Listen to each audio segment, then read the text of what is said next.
Hello and welcome to Wellbeing. I'm Jack Hodgins.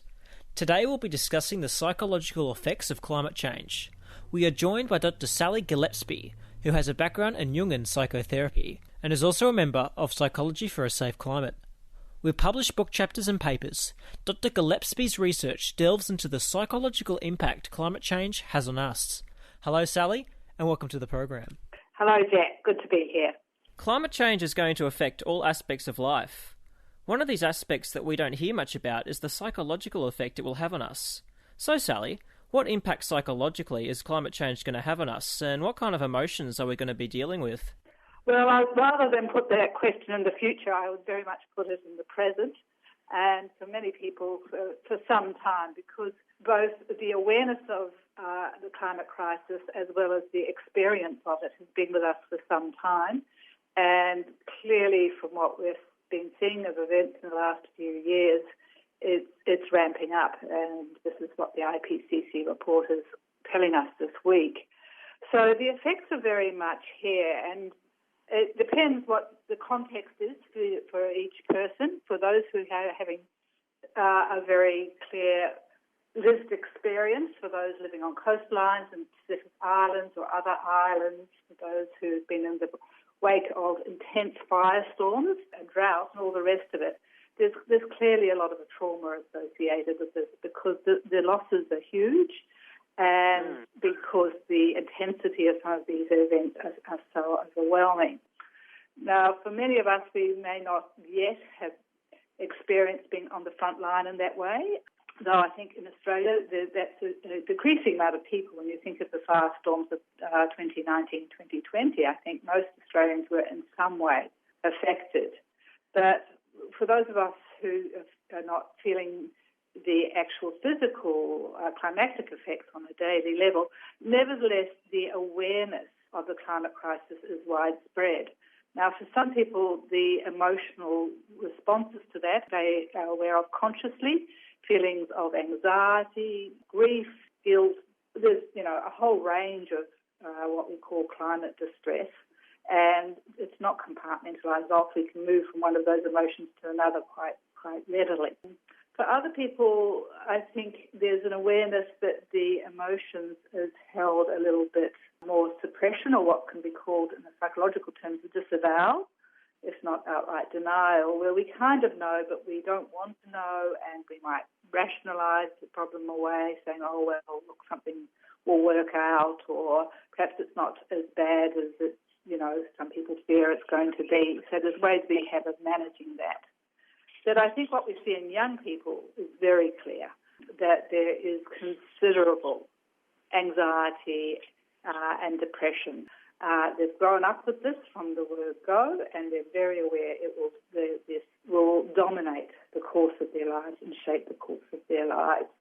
So those mental health responses are both what I would stress are sane and necessary. I mean, to deny climate crisis at this stage is not helpful, and at the same time we need to acknowledge that there is an anxiety and a distress that comes with the acknowledgement, and that part of the work of engaging with the climate crisis is developing resilience, not only individually but very much in terms of collective responses to support ourselves and others, and particularly our young people, in developing ways of recognising anxiety, recognising depression, and developing compassionate responses for what we're dealing with here.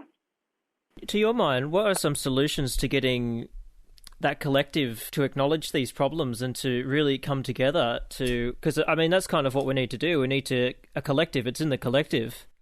That's right. This is a collective problem. We individually cannot resolve this, nor can we even very comfortably bear the knowledge of it. We need to do it together. So I think, a crucial thing is we need to talk a lot more about this.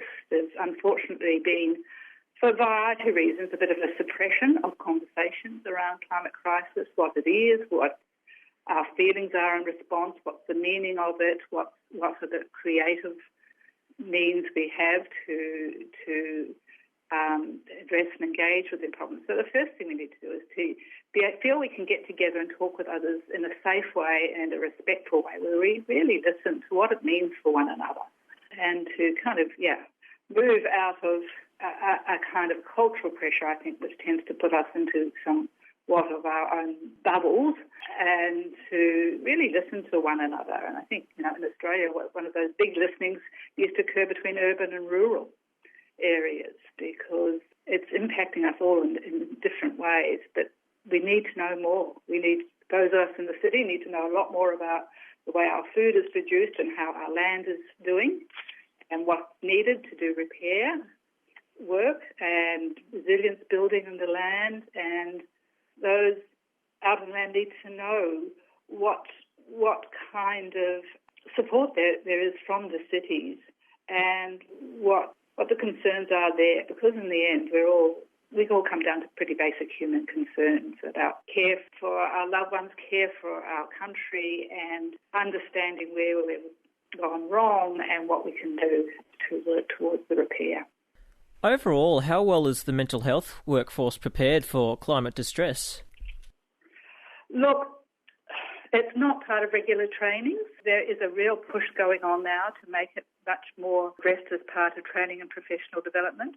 Psychology for a Safe Climate in Australia, which I'm a part of, is at present unrolling a series of professional development for all helping professionals, whether it be doctors, social workers, psychologists, or whatever, but also to help every one of us within the helping professions to know how we're doing within it, because it's very hard to support others in this until we come to terms with our own emotional experience, because none of us is above or beyond this, and nor is it something that we can just resolve and then put that away as a resolved issue. This is an ongoing issue. It's an ongoing grief and so on. So we need to, as health professionals, learn to really engage and to listen to the distress, to manage our own distress in a way that provides safety for clients and patients, but also in doing that, acknowledge that we are all in this together. There's more work, I think, being done around particular trauma on the front lines, particularly because of bushfire and flood. But generally the story I hear from the country is that there's not enough practitioners out there on the ground, and very often the ones who are on the ground are also dealing with trauma, whether it be from the bushfire or flood, because they're local people. So presumably online services will help, but also I think what is crucial is that every community is working at this stage to establish greater resilience within their community. And this might be through mindfulness programs, yoga programs, all sorts of ways that the communities can come together, so that when a crisis does hit, if there is a fire or a flood or whatever, that the community is already well knit together and well able to come together to help one another. You're listening to Wellbeing, where we are discussing the psychological effects of climate change. My guest today is Dr Sally Gillespie. You mentioned psychology for a safe climate there. What is it, and what is its role in combating climate change? Well, Psychology for a Safe Climate was started around 2011 by a group of psychologists and been headed by Carol Ride and a number of others there. Their work is not so much to directly combat climate change, but to provide both psychological insight into some of the drivers of the causes around the climate crisis and the ecological crisis, as well as to provide support for campaigners, scientists, policymakers, researchers who are engaging with this area, who for a long time have borne the knowledge of what's going on within a society which has not really wanted to know on many levels, and that put a big emotional stress on many of the people in the front line of climate work. And also this work I just mentioned, which is to provide professional development for mental health professionals and others in the health field, so that they're more able to respond to the mental health challenges of climate issues.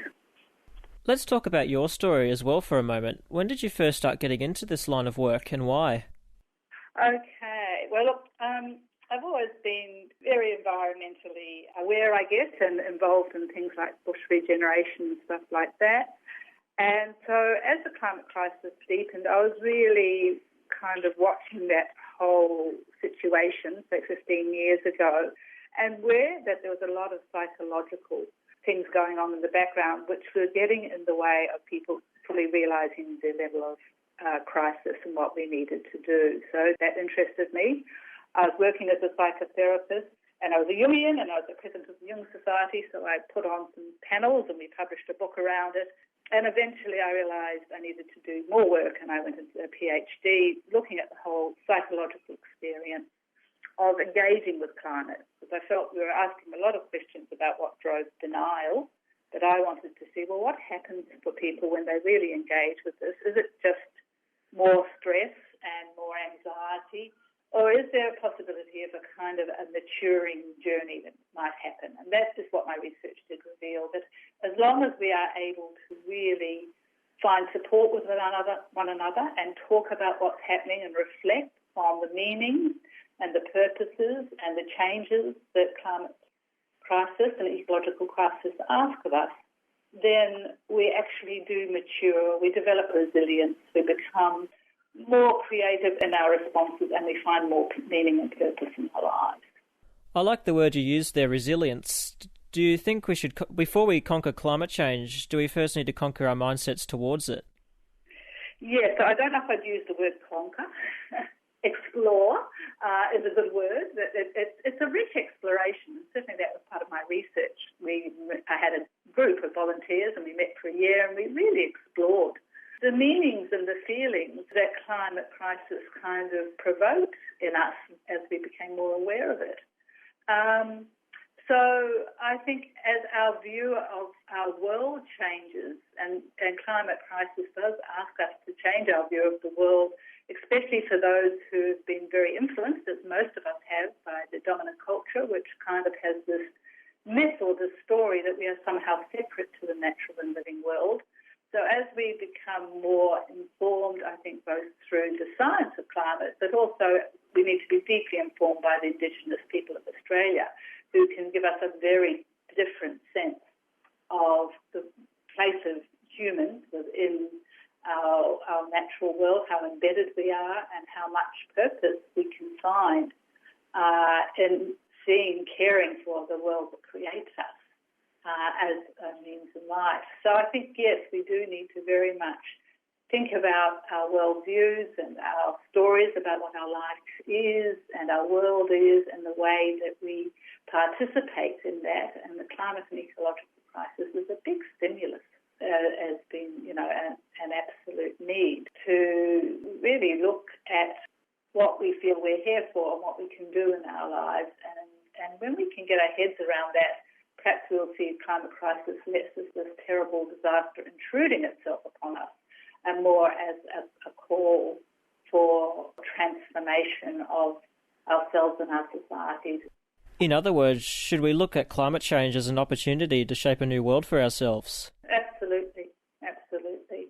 I mean, as Greta Thunberg says, the world is changing whether we want it or not. And so we need to really look at our part in what this change is and our part in making this change to be a life-supporting change, a change that respects and honours the younger generations that are growing into this world, and collaborate and get together with one another to work on this as the most important thing we have to do in our lives.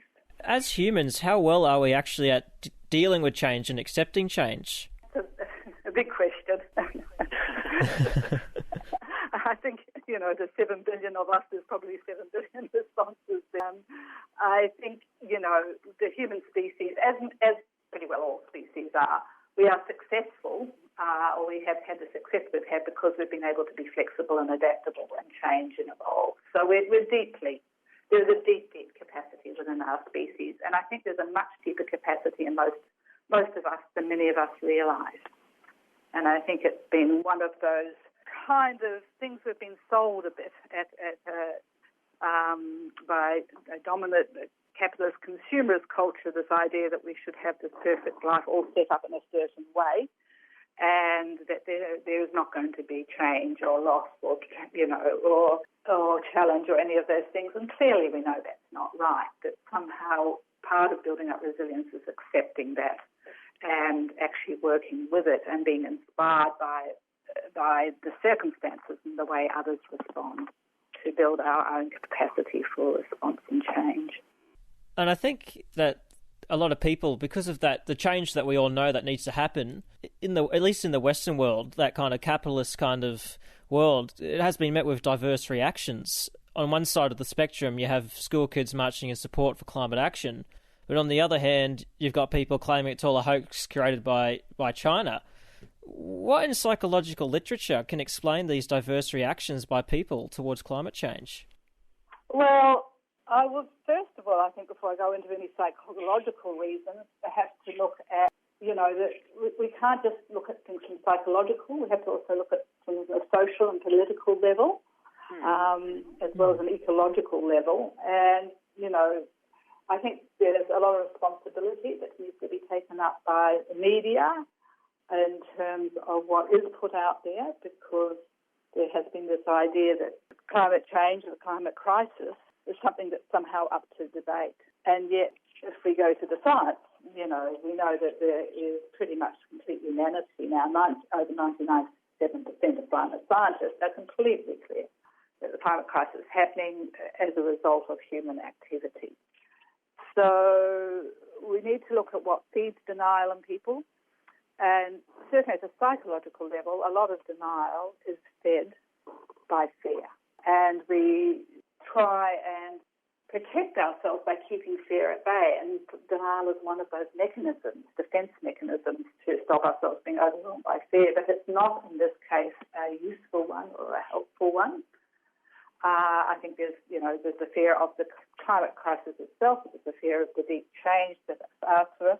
There are people who are very invested in capitalist, individualist narratives, people who perhaps are doing pretty well out of them at a short term. The degree of change that we, especially as the crisis has now deepened and we've gone past certain points where we might have been able to act in a more gradual fashion.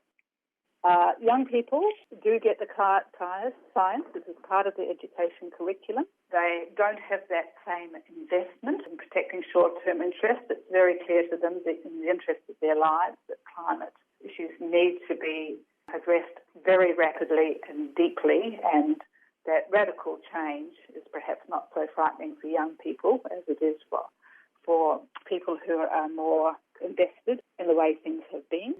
So we need to look at context. We need to look at social context and political context.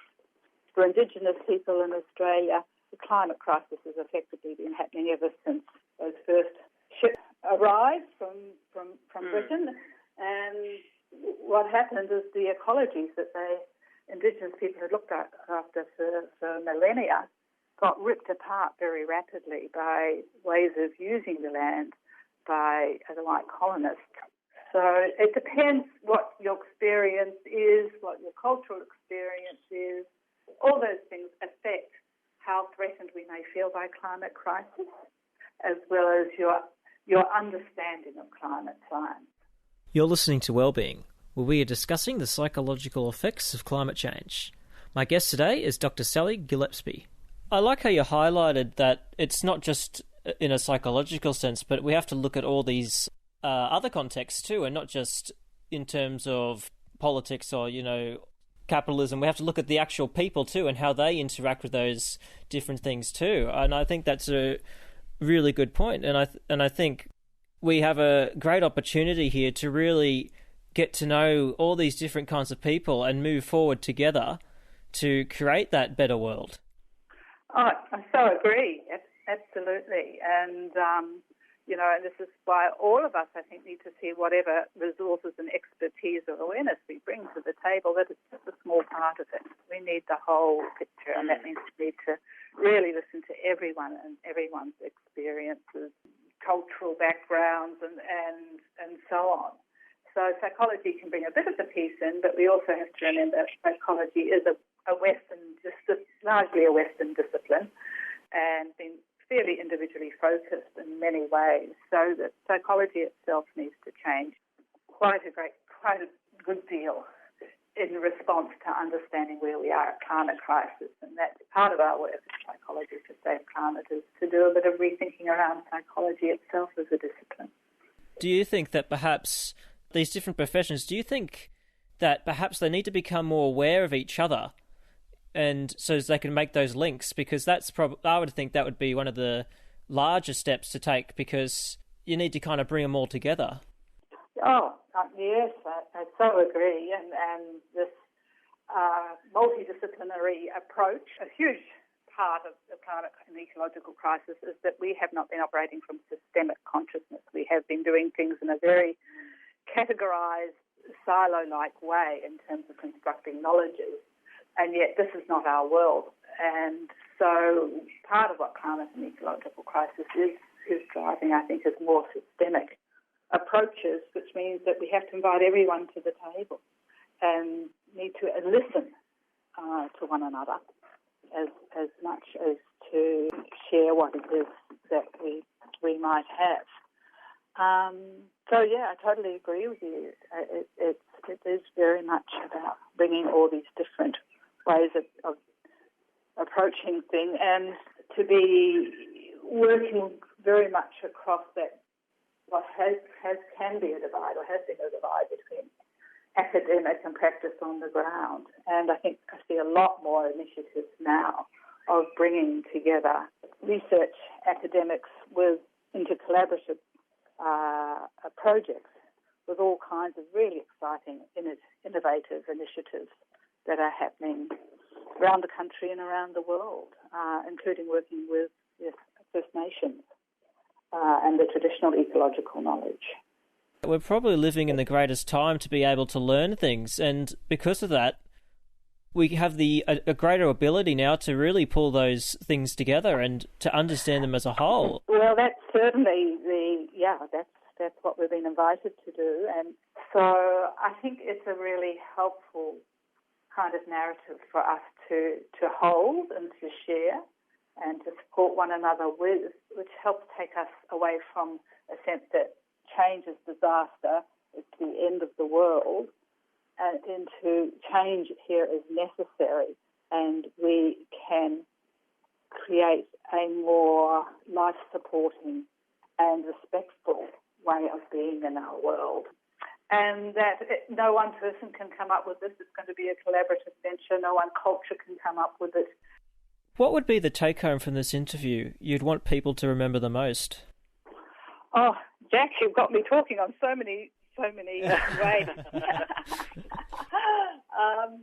I really like what you've been feeding back to me too, and I think it's the sense of constructing or inviting in and nourishing and nurturing a way of seeing and approaching where we are with a sense of commitment and purpose and grounded in collaboration. And, perhaps we can take a few lessons from COVID-19 and the importance of collective well-being and working together, and the kind of how deeply moved we are when we can work together to care for one another and to care for what's most precious in our lives. And with climate and ecological crisis, it tells us fundamentally our world is most precious to us because it sustains all. Well, thank you so much for sharing your perspective with us today, Sally. We appreciate you taking the time. Oh, that's fine, Jack. I hope that works for you. You asked some great questions. I'm very, very happy to have had this opportunity to talk with you. My guest today was Dr Sally Gillespie, who has a background in Jungian psychotherapy and is also a member of Psychology for a Safe Climate. Thank you for listening. My name is Jack Hodgins, and all of us at Wellbeing wish you well.